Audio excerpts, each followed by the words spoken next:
Hello, and thank you for visiting Graphene Business Law. If you're watching this video on YouTube, please go ahead and click on the red subscribe button down below. My name is Pamela Matani, and I'm the principal lawyer and founder here at Graphene. We regularly post content for small business owners and entrepreneurs, of course, content that's relevant to their legal needs. And we gear our content toward an audience in Toronto, but also throughout Ontario. On the channel, we also have a series geared at law students. I remember what it's like to be in law school. I remember the questions I had in law school and the questions that some of my circle of friends had in law school. And I also remember that not everyone in law school has a shoulder to tap on and a lawyer to ask certain questions to, not only about practice, but even the law school journey itself. And that is what this series is meant for, to help out law students and hopefully address some of their most pertinent questions. Now, I'll say that the question this video addresses is one that is to law students what profits are to business owners. And that's the topic of grades. And why shouldn't it be important? When you're in law school, grades are your job. That's how you're measured. That is the most relevant output you can produce. And every piece of input going in should be somehow getting to that, performance on an exam or a paper or a discussion. However you're being evaluated, it's going to eventually translate into a grade, regardless of the platform of evaluation. In order to do the topic justice, there is one or two things I want to address at the onset of this video. And that is that in law school, you will come across an amazing group of people first and foremost. And for some, that can be the best time of our lives. It really can be. I also want to say though that some of the people you'll come across in law school have gone through unimaginable obstacles and hardships to earn that seat next to you. Maybe you're one of those people yourself. And it's not until we speak with these people and get to know them and understand them that we know, that we get a taste or a glimpse of their story and the challenges they've had to overcome to get to where they are, to be your classmate. Now, there's also another group on the other end of the spectrum, and I can't imagine that if you've spent any time in law school or in most professional settings that you won't know what I'm talking about. And that's the group of students that's looking for the minimal passing grade for whatever the case may be. Sometimes it's because their job is guaranteed from, someone in their circle, someone in their parents' circles, whatever the case may be. It can also be for other reasons. Not commenting further into either of those topics, but I do want to point out, for this answer to be meaningful, that as a practicing lawyer who has gone to law school myself, I'm aware, as to the spectrum of experience we come across in law school. And in answering the question of grades, to do justice, to do right by my answer, I have to acknowledge that spectrum of experiences and also point out that the best way I can answer this question is sort of through the lens of the average student. It's on you to know who you are and where you fit in on that spectrum and what your walk in life is as a person and a practitioner. But again, for the purpose of this video and keeping it from being the longest video ever posted on YouTube, I'll be speaking as to the average person in law school. Should grades matter for the average student? I think two things should matter most in law school, and that's grades and a nose for practicality, a sense of the practical. When it comes to grades, if you're in 1L, you've heard of this term called OCIs, or on-campus interviews, and if you're in 2 and 3L, you've already gone through those experiences.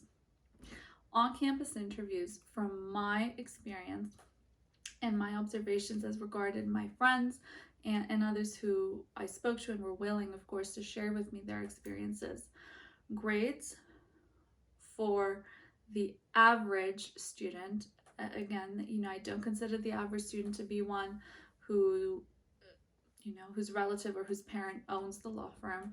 And also, like I mentioned, there's people on the other end of the spectrum with deep hardship deep hardships that they're facing.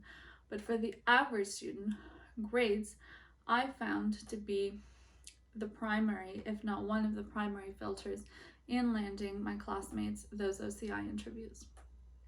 And what happens once you do well at those interviews and you're able to translate that into a position at the firms or organizations hiring at that time of the year within that year of school, which is 2L, you'll get the 2L internship, which translates into the 3L internship, otherwise known as articling.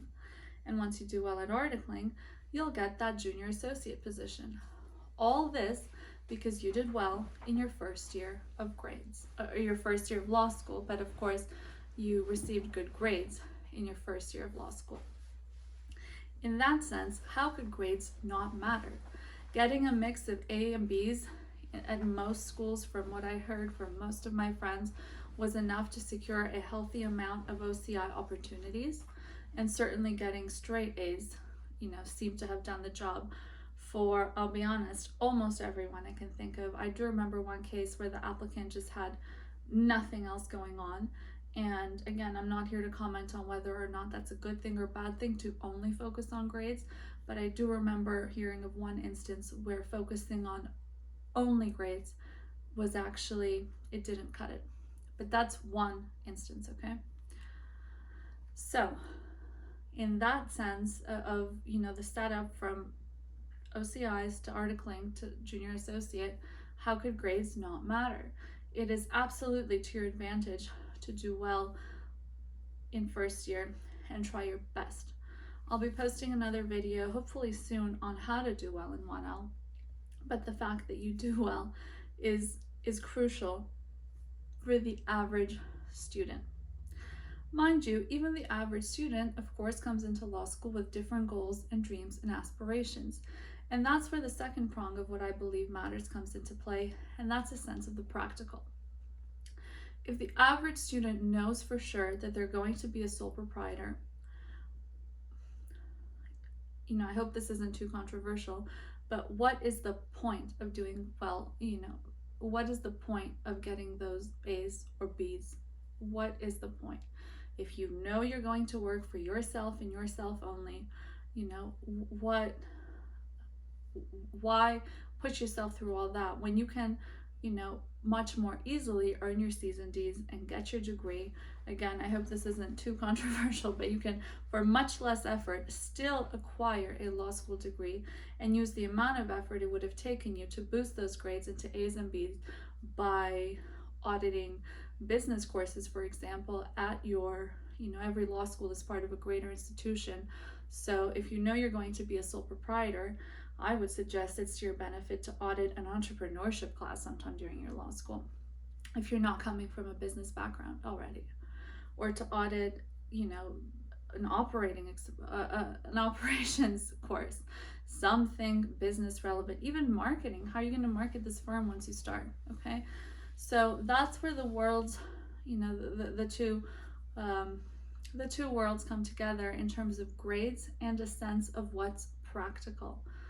Okay, it's wonderful to do well academically, but it's not necessarily the best thing for everyone's ambitions. Okay, and at the same time, I can tell you, one thing this video hasn't touched on at all, and that's by choice, mind you, is extracurriculars, right?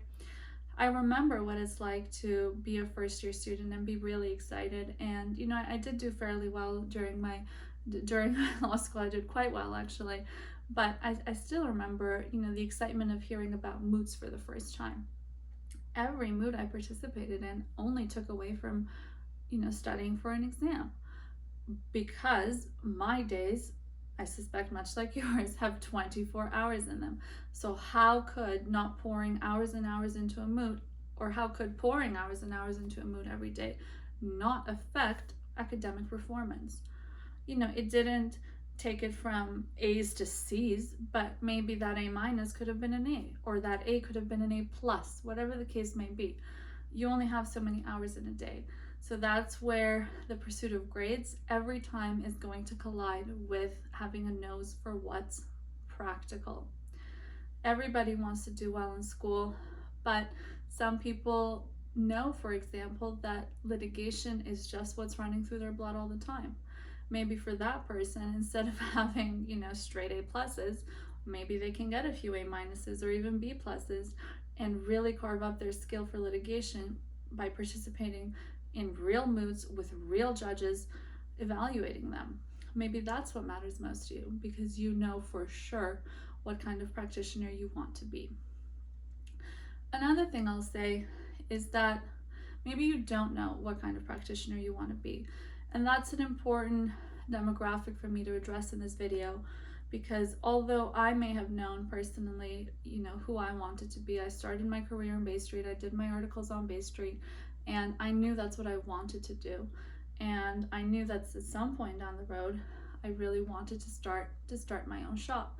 It's a perfect setting for my skills to be best displayed and my strengths as Pam Montani to be best displayed. But maybe you're still learning about yourself. In that sense, I would still revert to the very beginning of the video where I said for the average student, grades should be a focus for you. When you think about it in another way, are you ever going to be hurt from having good grades? No, not really. And I'm not addressing here the behind the scenes of what you're sacrificing to acquire those good grades, but in and of itself, going for good grades can't hurt you. So maybe you don't know today if you want to work at a large firm, or if you'd like to own your own shop, or if you'd like to work in-house, whatever the case may be. If you have no idea as to the exact setting you can see yourself in, err on the side of caution and go for the good grades to the best of your ability, okay? You're still a person at the end of the day, and law school is still a very demanding setting. So if getting those better grades is what's going to push you over the edge mentally and physically, I would have you wonder as to how worth it that is as well. I hope this video has been helpful to you. Thank you for watching, and you can visit us anytime on graphenebusinesslaw.ca and on this YouTube channel for any further questions or comments. Thank you.